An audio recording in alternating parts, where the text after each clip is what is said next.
ہر انسان وضو کرنا بھول جائے اور نماز کے دوران یا نماز کے بعد یاد آئے کہ وضو نہیں کیا تھا، اس صورت میں کیا کرنا چاہیے؟ بسم اللہ الرحمن الرحیم۔ اصل بات یہ ہے کہ طہارت جو ہے، وضو یا تیمم جو ہے، وہ نماز کی شرائط میں شامل ہے۔ اس لیے اگر کوئی شخص وضو کیے بغیر یا اگر وہ وضو نہیں کر سکتا اور تیمم اس کے لیے جائز ہے، تو تیمم کیے بغیر اگر نماز ادا کرتا ہے تو چونکہ حضور صلی اللہ علیہ وسلم نے فرمایا لا یقبل اللہ صلاۃ الا بطہور، تو نماز جو ہے وہ بنیادی شرط سے چونکہ وہ ہٹ جاتی ہے، اس لیے وہ نماز اس کی نہیں ہوتی۔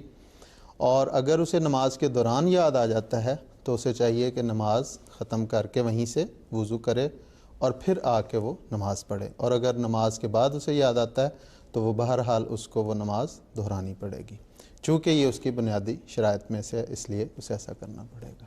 جی ٹھیک ہے، جزاک اللہ۔